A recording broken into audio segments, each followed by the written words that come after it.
네, 공조본이 윤석열 대통령에게 2차 출석 요구서를 보내면서 오늘 25일 현직 대통령에 대한 사상 첫 조사가 이루어질지 관심입니다. 이번에도 불응한다면 체포영장 가능성도 나오고 있는데요. 계엄 수사 상황 어떻게 전개될지 임주혜 변호사와 함께 짚어보겠습니다. 어서 오세요. 네, 안녕하세요. 네, 말씀 지금 드린 것처럼 공수처가 오늘 25일에 사상 첫 현직 대통령 조사 가능성에 대비해 준비에 나서고 있습니다. 1차 출석 요구서 수령을 거부하고 지금 소환에도 불응했던 윤 대통령이 25일에는 출석에 응할지 이 부분도 미지수인데요. 수사당국은 체포영장 가능성까지 지금 내비치고 있죠. 그렇습니다. 출석 요구서의 수령도 거부하고 있고 출석에 지금 여러 차례 불응하고 있는 상황입니다. 처음에는 이제 검찰에서도 출석 요구를 했었고요. 이제는 윤석열 대통령에 대한 이 내란 혐의 수사가 공수처로 이제 사건이 이첩되었기 때문에 이번에는 이제 공수처에서 출석 요구를 2차로 보내게 된 것입니다. 예. 이 출석 시한이 25일 청탄절 10시에 출석을 하라 이렇게 통보를 한 상황인데 이 일련의 과정을 보자면 윤석열 대통령은 지금 어떤 자료에 대한 서류에 대한 지금 송달도 좀 거부를 하고 있는 상황이고 그리고 변호인단을 꾸리는데 지금 시간이 들고 있다는 그런 입장을 피고 있는데 네. 그렇기 때문에 당장 출석 가능성이 높지는 않았습니다. 하지만 지금 이번에 이제 이 공수처에서 2차 소환 요구 같은 경우에는 마치 좀 최후 통첩처럼 보이는 그런 경향이 있습니다.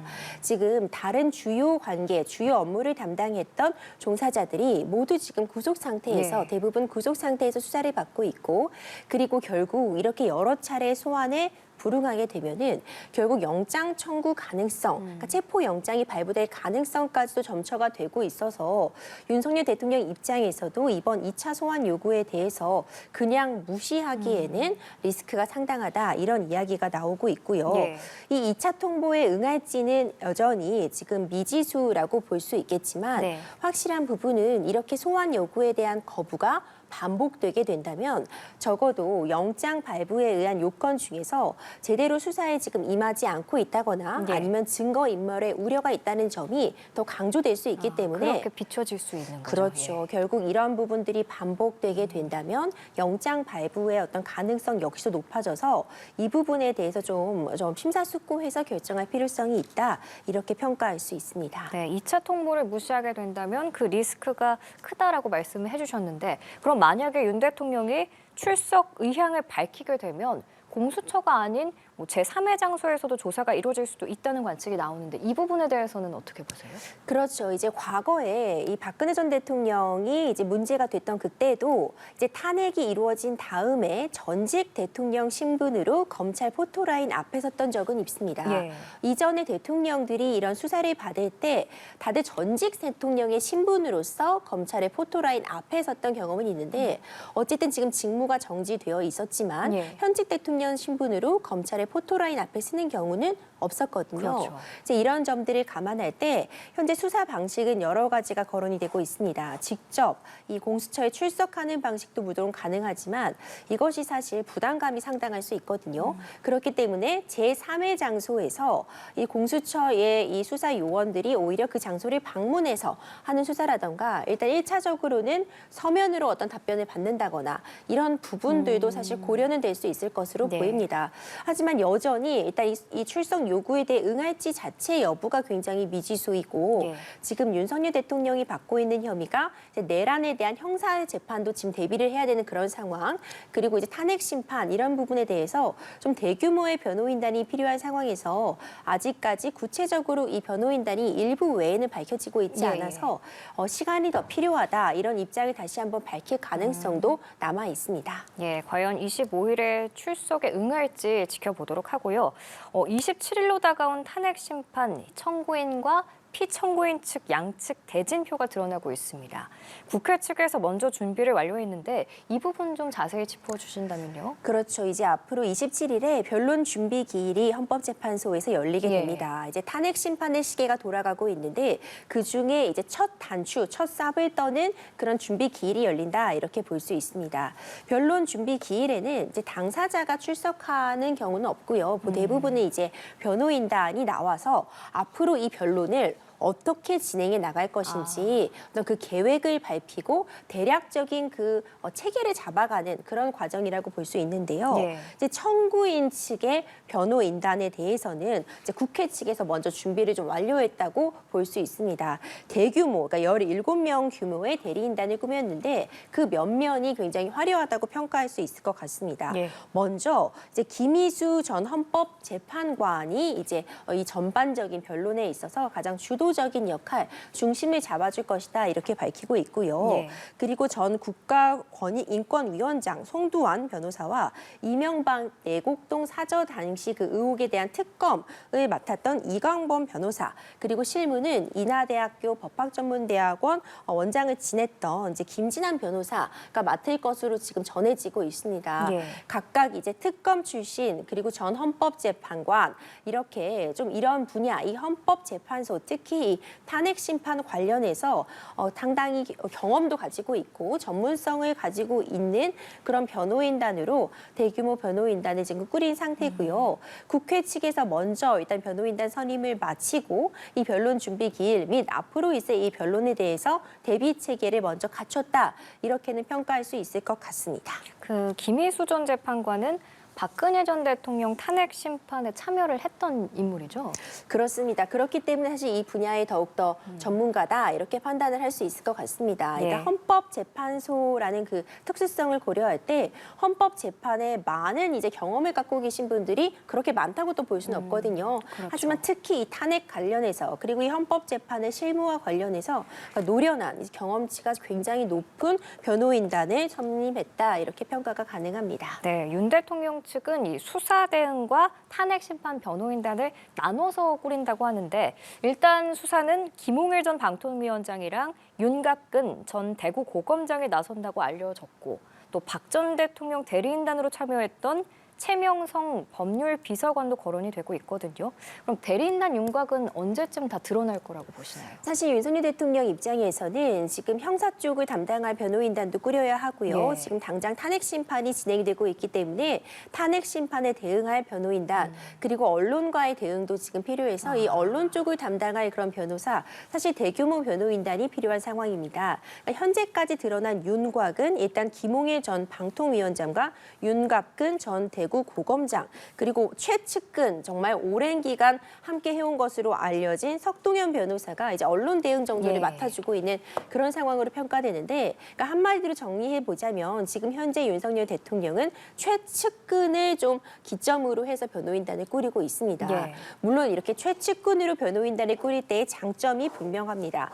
윤석열 대통령의 의중이라던가 어떤 부분을 위해서 비상계엄을 선포한 것인지 윤석열 대통령의 그 심리라던가 그 의중을 가장 잘 대변할 수 있는 것이 최측근으로 볼 수 있겠지만 한편으로는 소송은 객관적인 제3자의 관점에서 바라봤을 때 지금 어떤 점을 대응할 필요가 있는지 좀 객관적인 시선도 필요한 것이 분명해서 아마 윤석열 대통령이 최측근뿐만 아니라 좀 더 전문성을 가지고 헌법심판이나 이번에 이 내란죄에 대한 대비가 가능한 변호인단을 지금 몰색하고 있을 것이라 생각이 되거든요. 예. 하지만 이런 상황의 중대성이나 심각성 그리고 많은 국민들이 지금 이 사건을 지켜보고 있어서 또 섣불리 이 변호인을 또 찾는 것도 좀 쉽지 않은 상황이기 때문에 일단 윤석열 대통령은 시간을 좀 벌려는 그런 의중도 충분히 있을 것이고 예. 그리고 좀 최적의 변호인단을 찾을 그런 필요성 이런 부분들이 더해져서 변호인단 선임에 고심하느라 좀 시간이 길어지고 있는 것 같고요. 앞으로도 좀 최대한 시간을 좀 쓰면서 이 부분을 이유로 해서 소환이라든가 조사를 좀 미루고 좀 차분하게 준비를 이어가지 않을까 생각이 됩니다. 그 최측근이 변호인단에 참여할 수도 있다고 보시는 거고 또 최측근들이 조사도 받고 있는 상황입니다. 경찰 특수단이 박종준 대통령 경호처장을 참고인으로 조사했는데요. 이 인물이 윤 대통령을 가장 가까운 거리에서 보좌하는 인물로 알려졌거든요. 대통령실 관련자 조사는 처음인 걸로 아는데 오늘 25일에 윤 대통령 조사를 앞두고 어떤 부분들을 확인한 걸까요? 말씀 주신 것처럼 지금 참고인 신분으로 박종훈 대통령 경호처장을 지금 소환 조사를 했습니다. 이 경호처장이라는 지위가요, 대통령의 그림자라고 불립니다. 그러니까 윤석열 대통령의 일거수일투족을 늘 함께하면서 경호 업무를 담당하는 한편 결국 가장 최측근, 그날의 일, 그 비상계엄 선포 당시의 그 전후 사정을 가장 정확하게 알고 있는 인물이다라고도 평가를 할 수 있을 것 같은데 결국 그 대통령의 동선을 파악하기 위함이다. 이렇게 볼 수 있을 것 같습니다. 특히 그 계엄 3시간 전에 주요 인물들을 불러서 그 안가에서 회동을 한 것이 지금 알려졌잖아요. 실제로 CCTV 등을 통해서 계엄 발표한 3시간 전쯤에 안가로 이동하는 모습들이 확인이 되었는데요. 그 안가 회동에서 구체적으로 이제 어떤 이야기가 오고 갔는지 정확한 참석 인원이라던가 그 안가 회동의 중심으로 해서 준비하게 된 과정 같은 부분 결국 그날의 그 일정을 재구성해보기 위해서 박종준 대통령 경호처장을 소환 조사했을 것이다 이렇게 보이고요. 또 이제 좀 주목할 만한 부분이 있습니다. 이 박종준 대통령 경호처장이 박근혜 전 대통령 당시에도 경호처장을 지낸 인물인데 지금 항상 문제되고 있는 인물이죠. 현재는 민간인 신분, 이 노상원 전 정보사령관의 경우에 이 전 정보사령관은 박근혜 대통령 당시에 임명이 됐던 정보사령관이었거든요. 혹시라도 그 연결고리, 그러니까 박근혜 대통령이라는 연결고리가 함께 있기 때문에 박종준 경호처장이 이 노상원 전 정보사령관과도 어떤 연결고리가 있는 것인지 이 계엄 기획을 담당한 부분에 대해서도 좀 더 이 부분을 좀 중점적으로 물어보지 않았을까 싶습니다. 네, 또 하나 살펴볼 부분이 그 햄버거집 계엄 회동을 한 문상호 정보사령관이 구속이 됐습니다. 검찰에 의해서 한 차례 석방된 이후에 공조본의 영장 청구가 받아들여진 건데 그 선관위 병력 투입 등 중요 혐의점에서 다툴 부분이 있다고 볼 수 있는 건가요? 그렇죠. 문상호 정보사령관 역시도 구속이 되었는데 이제 이 부분 구속을 처음에는 피했던 그 부분은 사실 구속을 청구할 수 있는 그런 권한이 있는가, 수사 권한이 있는가에 대한 혼선이 있었기 때문이었습니다. 당시에 이제 경찰이 처음에 영장을 청구했었는데 이 문상호 정보사령관은 현직 군인 신분이기 때문에 뭐 군사 법원이나 군 검사가 청구할 수 있다. 이 부분이 문제가 되어서 한 차례 영장이 이제 발부가 되지 못했었고. 고요. 긴급 체포가 되지 않고 풀려났지만 결국 이번에 공조수사본부의 영장 청구에 의해서는 받아들여진 상황이라 어떤 혐의점이 추가로 드러나거나 이제 구속 필요성이 새로이 생겨났다기보다는 이제 영장 발부가 가능한 곳에서 이제 청구가 되었다. 일단 이렇게 파악을 할 수 있을 것 같고요. 일단 영장이 발부됐다는 건 어떤 혐의점이 일부라도 적어도 의심을 가능할 정도로 소명이 되었다라고 볼 수 있을 텐데 결국 이 노상원 전 정보사령관을 만나서 그 일명 그 햄버거집 회동에서 계엄을 사전에 모의하고 준비하였다라는 의혹을 받고 있는 것이고요.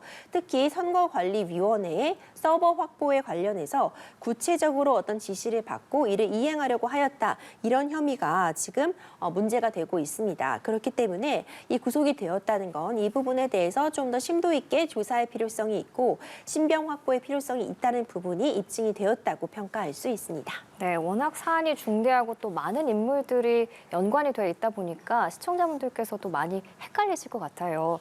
이 조지호 경찰청장과 김봉식 서울경찰청장은 검찰에 송치가 됐습니다. 검찰이 기소 여부를 판단할 텐데 아직 더 조사해야 할 부분이 남아있다고 보시나요?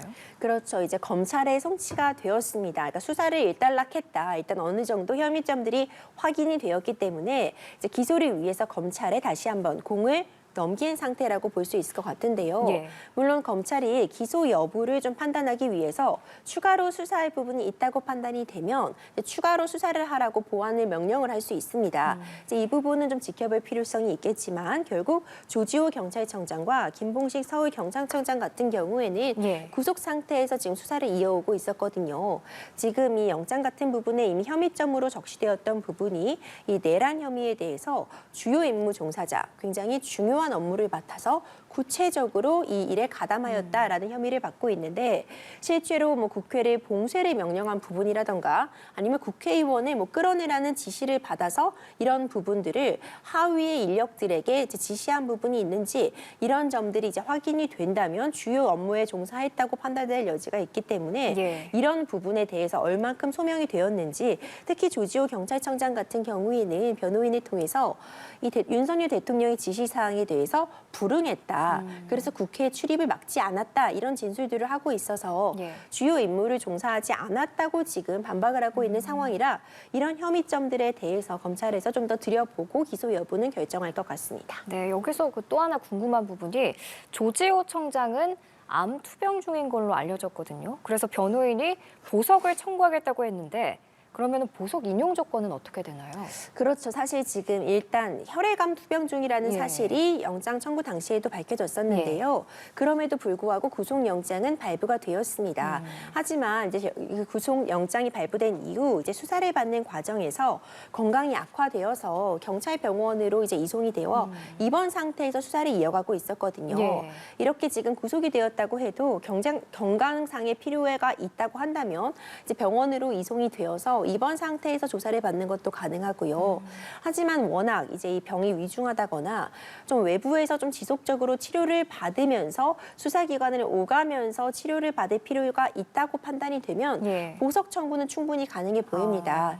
실제로 암 투병을 하고 있는 가운데 이렇게 구속이 되면은 보석을 신청하는 사례가 좀 종종 발생을 하고 예, 예. 있거든요. 이제 보석이 가능하다. 그러니까 통원을 하면서 왔다 갔다 하면서 수사를 받아도 충분히 내실 있게 수사를 받을 것이고 성실하게 수사에 입증할 수 있겠다. 수사에 임할 것이라는 부분을 소명하면 보석 청구는 받아들여질 가능성도 있어 보이고요. 예. 내란의 중요 임무를 종사할 때는 굉장히 무거운 혐의를 받고 있기 때문에 좀 행위자별로 좀 조사를 따라서 보석 청구는 좀 가능은 할 수도 있는 그런 상황으로 보입니다. 그러면 이제 보석이 인용이 되면 추가 조사나 기소 절차는 어떻게 되는 거예요? 말씀하신 것처럼 조사 같은 경우에는 뭐 병원에서도 그렇죠. 받을 수 있는 거고 그런 그렇죠. 건가요? 이제 보석이 인용이 된다고 해도 당연히 지금 이번 사건에 대해서 시계는 계속 돌아가고 있기 때문에요. 좀 성실하게 수사에 임할 측면은 분명히 있을 것 같고요.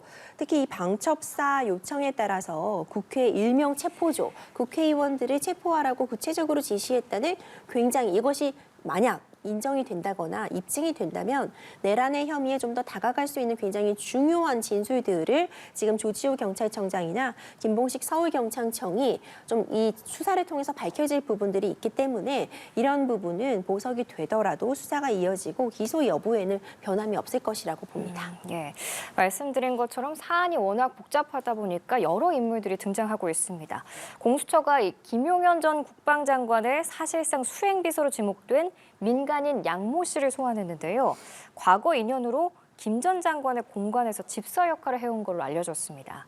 검찰의 자수 직전에 휴대전화를 맡아 보관한 최측근으로 알려졌는데 일단은 참고인 신분인데 조사 내용에 따라서 이 양모 씨가 피의자 전환이 될 가능성도 있는 건가요? 지금 현재 민간인 신분이고요. 김용현 전 국방부 장관의 일종의 수행비서 역할을 했던 인물로 알려져 있습니다. 그러니까 조사를 받으러 가기 직전에 휴대전화 보관을 맡길 정도라면 굉장히 믿고 따르는 인물이다 이렇게 평가할 수 있거든요. 네. 그러니까 이렇게 최측근, 민간인 신분이지만 최측근을 불러 조사를 했다는 건 결국 김용현 전 장관을 항상 곁에서 보좌하고 일거수일투족을 함께하는 사람이기 때문에 비상계엄 전후 상황에서 김용현 장관의 어디를 방문했는지, 누구를 만났는지 이런 부분을 확실히 알고 있는 인물이라는 판단에서 수사기관이 조사를 했다고 보고요. 결국 계엄 전후의 상황을 재구성하기 위해서 조사를 한 인물이다 이렇게 평가가 됩니다. 아직까지는 참고인 신분이고 이 사람이 민간인 신분으로서 이 전 과정에 어느 정도 관여했는지 알고 있었는지 아니면 단순히 이동만 함께한 사람인지는 드러난 바가 없어서 피의자 전환 가능성에 대해서는 논의하기가 좀 적절하지 않아 보이지만 만에 하나 이런 부분에 가담한 혐의가 있다면 전환도 법리적으로는 당연히 가능합니다. 예, 알겠습니다. 오늘 말씀 여기까지 듣겠습니다. 계엄 수사 상황이 어떻게 전개될지 전반적인 상황과 관련해서 임주혜 변호사와 함께 짚어봤습니다. 고맙습니다.